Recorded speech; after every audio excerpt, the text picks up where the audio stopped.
नमस्कार दोस्तों, स्वागत है आपका मेरे चैनल पे। दोस्तों, अभी जो एक मीडिया की रिपोर्ट आई है उसके अंदर कहा गया है कि यूएस अब इंडिया को बहुत सी आर्म सेल्स करना चाहता है, जिनके अंदर आर्म ड्रोन भी शामिल है जो 1000 पाउंड तक के बॉम्ब और मिसाइल ले जा सकते हैं। और ये उस समय हो रहा है जब इंडियन फोर्सेस का चाइनीज ट्रूप्स के साथ में लद्दाख में एक क्लैश हो चुका है। और आज हम इसी के ऊपर बात करेंगे, तो चलिए दोस्तों शुरू करते हैं। तो दोस्तों, एक फॉरेन पॉलिसी मैगजीन ने कुछ एक यूएस ऑफिशियल के साथ में इंटरव्यू किया और इस इंटरव्यू के हिसाब से उन्होंने लिखा है कि अब ट्रंप एडमिनिस्ट्रेशन बहुत से वेपन सिस्टम इंडिया को सेल करना चाहती है, स्पेशली उस समय जब चाइना और इंडिया के बीच में क्लैशेज हो चुकी हैं और अभी तनाव अमेरिका और चाइना के बीच में भी चल रहा है। और इस मैगजीन ने कुछ एक ऑफिशियल्स के बयान को कोट करते हुए कहा कि यूएस ने अभी रिसेंटली बहुत बड़ा ग्राउंड वर्क किया है, स्पेशली नए आर्म सेल के लिए इंडिया को, और ऐसा पहले किसी भी गवर्नमेंट के द्वारा नहीं किया गया, क्योंकि इसके अंदर लॉन्ग टर्म वेपन सिस्टम शामिल है और साथ ही बहुत ही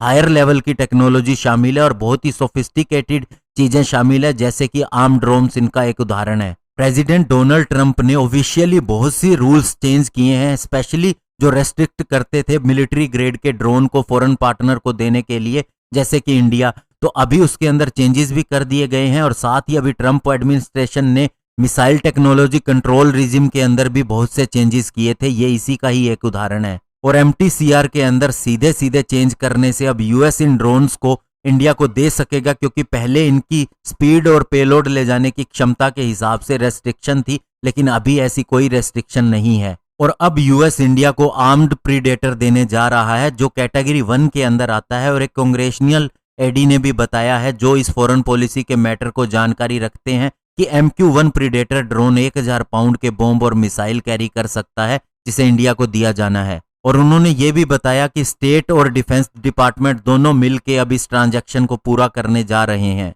और दोस्तों, इसके अलावा एक लेजिस्लेटिव मूव भी लाई जा रही है, जिसके अंदर इंडिया को North Atlantic Treaty Organization allies यानी कि नेटो के अंडर में लाया जा सके। हम ये नहीं कह रहे कि इंडिया नेटो में शामिल हो जाएगा, लेकिन उसी तरह के बेनिफिट इंडिया को भी मिलेंगे जो नेटो कंट्री को मिलते हैं, ऐसा भी रिपोर्ट किया गया है। और दोस्तों, जो कांग्रेस के अंदर इंडिया के फ्रेंड हैं, उनका कहना है कि ये सारे effort National Defense Authorization Act जो इस साल का है उसी के अंतर्गत किए जा रहे हैं। और अब दोस्तों, इंडिया पहली ऐसी कंट्री होगा जो नॉन ट्रीटी पार्टनर है और उसे मिसाइल टेक्नोलॉजी कंट्रोल रिजिम के कैटेगरी 1 के तहत अनमैन्ड एरियल सिस्टम जैसे कि सी गार्डियन UAS, जिसे जनरल एटॉमिक्स बनाता है, वो ऑफर किए जा रहे हैं। और इसके अलावा इंडिया के MMRCA के लिए भी लॉकहीड मार्टिन के F-21 और बोइंग के FA-18 सुपर हॉर्नेट और F-15EX ईगल भी इंडिया को ऑफर किए जा चुके हैं। और इसके अलावा दोस्तों, यूएस ने 2015 से इंडिया को $3 बिलियन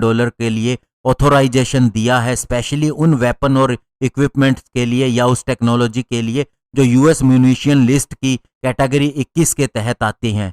और इसके अंदर अगर वेपन सिस्टम की बात करें तो इसके अंदर fire control, laser imaging, guidance equipment और मिलिट्री इलेक्ट्रॉनिक्स शामिल हैं। 2016 के अंदर यूएस ने इंडिया को मेजर डिफेंस पार्टनर के रूप में डेजिग्नेट किया था और 2018 के अंदर इंडिया को Strategic Trade Authorization Tier 1 status भी दिया गया। और इससे इंडिया को अलाउ किया गया ताकि वह लाइसेंस फ्री बहुत सी रेंज के मिलिट्री और ड्यूल यूज टेक्नोलॉजी को इस्तेमाल कर सके। तो दोस्तों, अंत में इतना ही कहना चाहूंगा कि बेशक हमने पैसे देके चीजें खरीदनी है, कोई उधार नहीं लेनी, लेकिन यूएस की टेक्नोलॉजी बहुत ही सोफिस्टिकेटेड है, क्योंकि यूएस ने सबसे पहले अपनी टेक्नोलॉजी और लंबे समय में बहुत सी उसके ऊपर मेहनत करके इजाद की है और वह कुछ एक कंट्रीज को रूल के हिसाब से ही देता है।